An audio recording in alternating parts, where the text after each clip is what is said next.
Welcome back to Free Speech Nation. So last week, the Silicon Valley Bank became the second largest bank to fail in the history of the US.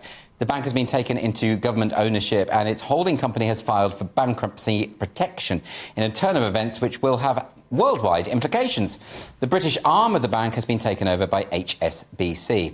Fraser Myers, the deputy editor of Spiked, has been writing about this and he joins me now. Good evening, Fraser. Good evening. Thanks for having me.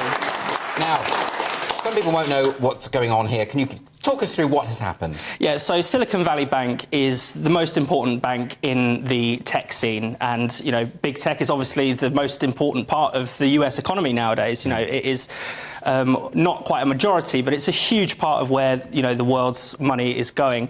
Around about half of all kind of venture capitalist-backed startups do their banking with Silicon Valley Bank. So its collapse is really, really significant. Essentially what happened was, weirdly, it made too much money. Okay. So during the COVID pandemic, you'll remember that central banks slashed interest rates. They started printing money. The Federal Reserve in the US printed $4 trillion. Yes. That sent the stock market soaring. Even while the real economy was shut down, we're all stuck in our homes, the tech economy was booming. And Silicon Valley Bank suddenly had more money than it knew what to do with. It grew from, its deposits grew from $50 billion to $220 billion in the space of about 2 years, a quadrupling. All thanks to these kinds of government policies. And then it's looking for places to put its money, and it puts them into government bonds. Normally that's a very safe bet, but now that interest rates have gone up, those bonds look bad. And then when people lose confidence in a bank, they start to pull out their money, and that's what's happened. People are pulling out their money because they know that what it owns is not worth very much. Yes. And it's collapsed. OK, so Silicon Valley... That's the short summary. Yeah, that's a very good summary. So Silicon Valley, effectively, you know, they're creating a lot of jobs. Yeah. They as you say, are a hub of business activity. But actually, they're not really doing anything that is contributing to the economy. They're not making companies that last, are they? It's actually all a bit of a mirage. So aside from the big household names that are essentially oligopolies or monopolies, your Facebooks, your Googles or whatever, most of the tech economy is a mirage. It's built on sand. So even Uber doesn't make a profit, for instance. People might be surprised to learn that. So the reason Uber, was able to be so cheap is because it had all this kind of tech money, all this banking money. The idea was that it was going to subsidise your ride very cheaply.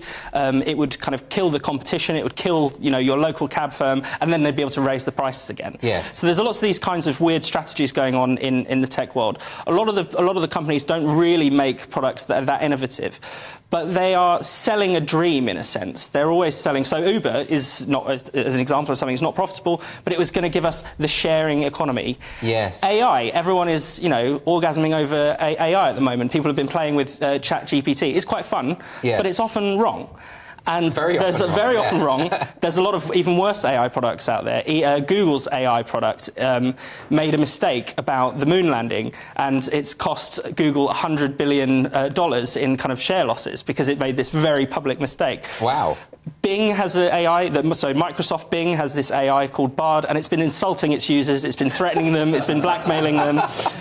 But we're supposed to believe, with the Silicon Valley magic, this is going to bring us to the fourth industrial revolution. So is this the idea that, like you say, they're selling a dream, but it's the idea that they are sort of at the heart of innovation, and that it doesn't really matter if they're not making money as such, because they are creating the future. Exactly. No one wants to be like the person who said in the 1990s, oh, well, who needs the internet? No one wants to be that person. Yeah. And so people are buying into just about anything. But there is something to that, isn't there? I mean, like, for instance, the mission to Mars in the 1960s, mission to the moon, sorry, you could say, well, that was a waste of time. What was the point in that? That was aspiration. I agree with that completely. It's really important and we need people to take risks. That's absolutely critical. I mean. That's absolutely critical to our future. We need people to take risks, and fine, fair enough if they're rewarded for it. But I think what Silicon Valley has managed to do is pull the wool over people's eyes. So they're seeing this tech vision. They're often seeing, there's also a woke vision often sold. Yes. There's a kind of moral purpose behind a lot of these companies.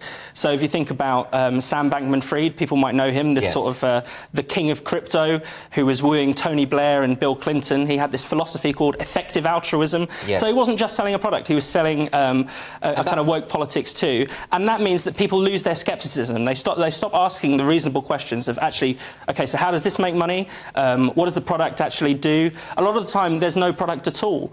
Yes. Silicon Valley Bank was giving money to firms that don't make any products. And that's a big worry, because are these the sort of people who we want to be creating the future? I mean, if they have this ideological bent. We saw this, there was a viral thing this week where someone had asked ChatGTP to write a joke about Kamala Harris in the style of Norman MacDonald, and it came back saying, I can't do that, that would be offensive. And then they asked whether they would do the same joke about Donald Trump, and of course it came back straight away and did so. So you have a politically partisan group creating this software, this technology that is hopefully going to, well, from their perspective, it's going to colonise the planet. That's not good, is it? No, that's not good. It's very dangerous. There's a real political monoculture. So as well as lots of people, you know, kind of following the herd and not seeing the risks of these products or not seeing that they're a bit useless, yes, politically they're all the same. I mean, if you look at the kind of donations that they give to politics, it's more than 90% they give to the Democratic Party, for instance.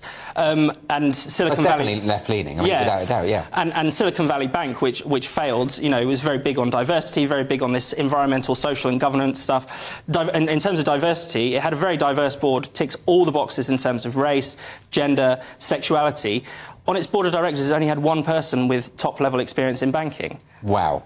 Well, no wonder it fails. So it's not a great... exactly. So it's not a great surprise. These are not necessarily the brightest people giving oversight to this stuff. So are they hoping that one day things like Twitter, although that's now Elon Musk, of course, but that these things will suddenly become profitable somehow? That's the idea. And, you know, some of the big firms have become profitable because they've become monopolies, essentially, but a lot of them fail. And a lot of them, you would think, you know, if you were a 12-year-old, you'd understand that this is not going to work. So one of the companies I referenced in my article is called Juicero. It earned, it managed to get $120 million in investors. It's just a juicer, but it has to connect to Wi-Fi for some reason, which no one quite understands. SoftBank, this Japanese bank, which is a big funder of tech stuff, they gave $300 million to a dog walking app. Really? Right, yeah, and so there's these ridiculous, like there's the ridiculous, and then there's the fraudulent. So you have people like Elizabeth Holmes, who's been jailed for fraud for her company Theranos. Yes. The product didn't work. It was meant to test. It was meant to be an all-in-one test for every illness possible. Of course, it didn't work. It was made up. Yeah. No one thought to actually check this out or ask questions. So this is just endorsed by Joe Biden, endorsed by Walgreens, the big pharmacy company. Everyone is just buying into the hype. So this is just incompetence on a massive scale. Incompetence on a massive scale, but also it's a con. It's a belief that these people are different. They're the future. You know, you see the tech gurus. They dress differently. They're not like the Wall Street banker. They haven't got the pinstripe suit. They're in a hoodie. They're lounging around. You know, they're different. They're new. Sam Bankman-Fried, funny enough, he was on a high-level meeting with this firm called Sequoia Capital, which was also involved with Silicon Valley Bank. And he was playing video games while he was in the meeting. And instead of saying, who is this idiot? Why are we dealing with him? They gave him hundreds of millions of dollars because they thought they were so impressed by his nonchalance and his, you know, demeanour while he's sitting around on a beanbag. So, yeah, you know, it's in some ways it has a lot in common with the old capitalism. It's just as greedy. It's just as risky. But on the other hand, there's something quite new about the way that, people are falling for stuff because they're being sold this dream, whether it's the woke dream or the dream of the kind of new future tech industrial revolution or whatever it might be.